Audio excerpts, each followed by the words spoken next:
ഇന്നൊരു കല്യാണ വീടുകളിലൊക്കെ തയ്യാറാക്കിയെടുക്കുന്ന സാമ്പാറിൻ്റെ റെസിപ്പിയുമായിട്ടാണ് ഞാനിന്ന് വന്നിട്ടുള്ളത്. ആ ഒരു സാമ്പാർ കൂട്ടൊക്കെ പെട്ടെന്ന് തന്നെ നമ്മൾ ആ ഒരു ഫ്രഷോടെ തന്നെ തയ്യാറാക്കിയിട്ട് ഇതിൽ ചേർത്തിട്ടാണ് ഈ ഒരു സാമ്പാർ തയ്യാറാക്കിയെടുക്കുന്നത്. വളരെ എളുപ്പത്തിൽ നമുക്കിത് ചെയ്തെടുക്കാൻ പറ്റും. അപ്പോൾ അതെങ്ങനെയാണെന്നുള്ളത് കാണാൻ നമുക്ക് വീഡിയോയിലേക്ക് പോകാം. അതിന് വേണ്ടിയിട്ട് ഞാനിവിടെ ഒരു 3/4 ഗ്ലാസ് സാമ്പാർ പരിപ്പ് എടുത്തിട്ടുണ്ട്. സാധാരണ നമ്മൾ ചായയെല്ലാം കുടിക്കുന്ന ആ ഒരു ഗ്ലാസ്സിലാണ് എടുത്തിട്ടുള്ളത്. അപ്പോൾ ഇത് നന്നായിട്ട് കഴുകി വൃത്തിയാക്കിയിട്ട് നമുക്കൊരു കുക്കറിനകത്തേക്ക് ഇട്ട് കൊടുക്കാം. ഇതിലേക്ക് നമുക്ക് കുറച്ചും കൂടെ വെള്ളം ആഡ് ചെയ്ത് കൊടുക്കാം, അതൊരു മുങ്ങി നിൽക്കാൻ പാകത്തിന്. അതുപോലെ തന്നെ ഒരു 2 അല്ലി വെളുത്തുള്ളിയും അതുപോലെ കുറച്ച് മഞ്ഞളും ഉപ്പും കൂടെ ചേർത്ത് കൊടുത്തിട്ട് നമുക്കിതൊന്ന് അടച്ചു വെക്കാം. അതായത് ഒരു 10-15 മിനിറ്റ് കഴിഞ്ഞിട്ട് നമുക്ക് ഇത് വേവിച്ചെടുക്കാം കേട്ടോ. അപ്പോൾ 10-15 മിനിറ്റ് ഇങ്ങനെ തന്നെ നമ്മൾ മൂടി വെച്ചതിന് ശേഷം ഒന്ന് അടുപ്പിൽ വെച്ചിട്ട് വേവിച്ചെടുക്കാം. ഇനി നമുക്ക് ഒരു ചട്ടിയിലേക്ക് 1 ടീസ്പൂണ് കടലപ്പരിപ്പ് ചേർത്ത് കൊടുക്കാം. നമ്മൾ വടയൊക്കെ ഉണ്ടാക്കാറില്ല, ആ ഒരു പരിപ്പ് ചേർത്ത് കൊടുക്കാം. ഇതിലേക്ക് നമ്മൾ 1 ടീസ്പൂണ് സാമ്പാർ പരിപ്പും കൂടെ ചേർത്ത് കൊടുക്കുന്നുണ്ട്. പിന്നെ ഇതിലേക്ക് ഒരു 1/2 ടീസ്പൂണ് ഉഴുന്ന് ചേർത്ത് കൊടുക്കാം. ഒരു 1/2 ടീസ്പൂണ് കുരുമുളക് ചേർത്ത് കൊടുത്തിട്ടുണ്ട്. ഒരു 2 ടീസ്പൂണ് മല്ലി ചേർത്ത് കൊടുക്കാം. പിന്നെ ഇതിലേക്ക് ഒരു 1/4 ടീസ്പൂണ് ഉലുവ ചേർത്ത് കൊടുക്കാം. ഒരുപാടായി പോകണ്ട കേട്ടോ, ഭയങ്കര കയ്പ്പായി പോവും. പിന്നെ ഇതിലേക്ക് നമുക്ക് 1 ടീസ്പൂണ് നല്ല ജീരകം കൂടെ ചേർത്ത് കൊടുക്കണം. നല്ല ജീരകം ചേർത്ത് കൊടുക്കുന്ന സമയത്ത് നമുക്കൊരു തമിഴ്നാട് സ്റ്റൈലാണ് കേട്ടോ ഈ ഒരു സാമ്പാറിൻ്റെ ഒരു ടേസ്റ്റ് ഉണ്ടാവുക, ഒരു നല്ലൊരു ടേസ്റ്റ് ആയിരിക്കും. അപ്പോൾ ഇതെല്ലാം കൂടെ നമുക്ക് ആദ്യം ഒരു 2 മിനിറ്റോളം ഒന്നങ്ങ് വറുത്ത് കൊടുക്കാം. ചെറിയ തീയിൽ വെച്ചിട്ട് ഒരു 2 മിനിറ്റ് കഴിഞ്ഞതിന് ശേഷം നമുക്കിതിലേക്ക് ഒരു തണ്ട് കറിവേപ്പില ചേർത്ത് കൊടുക്കാം. പിന്നെ ഇതിലേക്ക് ഒരു 4-5 വറ്റൽമുളക് ചേർത്ത് കൊടുക്കുന്നുണ്ട്. അതുപോലെ തന്നെ ഒരു 1/4 ടീസ്പൂണിൽ ഇത്തിരി അധികം നമ്മൾ കായപ്പൊടിയും കൂടെ ചേർത്ത് കൊടുക്കാം. അതും കൂടെ ചേർത്ത് കൊടുത്തിട്ട് ഒന്നങ്ങ് ഇളക്കി കൊടുക്കാം. ഇതൊരു 2 മിനിറ്റ് ഇതുപോലെ ഇങ്ങനെ ഇളക്കി കൊടുത്തതിന് ശേഷം നമുക്കിത് കോരി മാറ്റി കൊടുക്കാം കേട്ടോ. നമുക്കിനി ഇതൊരു മിക്സിയുടെ ജാറിലേക്ക് ഇട്ട് കൊടുക്കണം. ചൂടാറിയിട്ട് മാത്രം പൊടിച്ചു കൊടുക്കാം. അതിന് മുമ്പായിട്ട് നമുക്കിതിലേക്ക് ഒരു ചെറിയ പീസ് കൊപ്ര ഉണ്ടല്ലോ, തേങ്ങാ കൊപ്ര, അത് ചേർത്ത് കൊടുക്കാം. ഒരു കൊപ്രയുടെ 1/4 ഭാഗം എന്നുള്ള രീതിയിലാണ് ചേർത്ത് കൊടുത്തിട്ടുള്ളത്. ഇതൊന്ന് പൊടിച്ചെടുക്കാം കേട്ടോ. ഇനി നമുക്ക് ചട്ടിയിലേക്ക് കുറച്ച് വെളിച്ചെണ്ണ ഒഴിച്ചു കൊടുക്കുക. അതിലേക്ക് ഒരു 1/4 ടീസ്പൂണ് കടുക് ചേർത്ത് കൊടുക്കുന്നുണ്ട്. അതുപോലെ തന്നെ ഒരു 1/4 ടീസ്പൂൺ ഉലുവയും ഒരു 1/4 ടീസ്പൂണ് ചെറിയ ജീരകവും ചേർത്ത് കൊടുത്തിട്ടുണ്ട്. കുറച്ച് കറിവേപ്പിലും കൂടെ ചേർത്ത് കൊടുത്തിട്ട് അതൊന്ന് പൊട്ടിച്ചെടുക്കാം.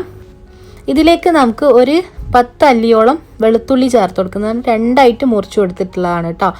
അപ്പോൾ ഇതുപോലെ ഇങ്ങനെ ചേർത്ത് കൊടുക്കാം വെളുത്തുള്ളി. എന്നിട്ടൊന്ന് നന്നായിട്ട് ഇതൊന്ന് വഴറ്റിയെടുക്കണം. അപ്പോൾ വെളുത്തുള്ളിയെല്ലാം നന്നായിട്ട് കളർ ചേഞ്ചായി വന്നിട്ടുണ്ട്. ഈ ഒരു സമയത്ത് നമുക്കിതിലേക്ക് ഒരു 15 ചെറിയ ഉള്ളി ചേർത്ത് കൊടുക്കാം. അതും 2ആയിട്ട് മുറിച്ചിട്ടാണ് കേട്ടോ ചേർത്ത് കൊടുത്തിട്ടുള്ളത്. ഇത് നമുക്ക് നന്നായിട്ട് ഇതുപോലെ തന്നെ ഒന്ന് ഇളക്കി കൊടുക്കാം. അപ്പോൾ ഇത് നല്ല രീതിയിൽ വഴറ്റി എടുത്തിട്ടുണ്ട് കേട്ടോ. ഇനി നമുക്കിതിലേക്ക് ഒരു 2 തക്കാളി ചേർത്ത് കൊടുക്കാം. ഇത് നമുക്ക് ഒരു 2-3 മിനിറ്റ് ഒന്നങ്ങ് ഇളക്കി കൊടുത്തിട്ട് ഒന്നങ്ങ് കുക്ക് ചെയ്തെടുക്കാം. അതിനുശേഷം ഇതുപോലെ ഇങ്ങനെ ഉടഞ്ഞ് വരുന്ന സമയത്ത് നമുക്കിതിലേക്ക് ബാക്കിയുള്ള വെജിറ്റബിൾസും കൂടെ ചേർത്ത് കൊടുക്കാം. അപ്പം ഞാനിവിടെ ക്യാരറ്റും അതുപോലെ മുരിങ്ങ എടുത്തിട്ടുണ്ട്. പിന്നെ അതേപോലെ കുറച്ച് ഉരുളക്കിഴങ്ങുമാണ് എടുത്തിട്ടുള്ളത്. ഇനി ഇതിലേക്ക് ഒരു 1/2 ടീസ്പൂണ് മഞ്ഞൾപ്പൊടി, അതുപോലെ തന്നെ 1 കപ്പ് പുളിവെള്ളം ഒഴിച്ചു കൊടുക്കുന്നുണ്ട്. ഈ ഒരു പുളി നാടൻ പുളിയാണ് കേട്ടോ, അതുകൊണ്ട് തന്നെ അത്യാവശ്യം നല്ല പുളിയുണ്ട്. അപ്പോൾ അതുകൊണ്ട് 1 കപ്പോളം മതി കേട്ടോ.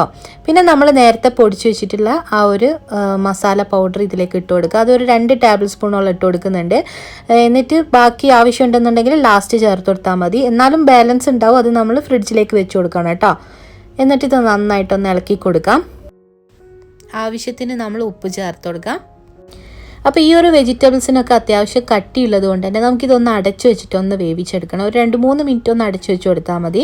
എന്നിട്ട് ഇതുപോലെ ഇങ്ങനെ വേവിച്ചെടുത്തിട്ടുണ്ട്. ഇനി നമുക്കിതിലേക്ക് ലാസ്റ്റായിട്ട് വെണ്ടയ്ക്ക ചേർത്ത് കൊടുക്കണം. അപ്പോൾ ഇതിലേക്ക് ഒരു 4-5 വെണ്ടയ്ക്ക ഇതുപോലെ 2ആയിട്ട് മുറിച്ചിട്ട് ചേർത്ത് കൊടുക്കുന്നുണ്ട്.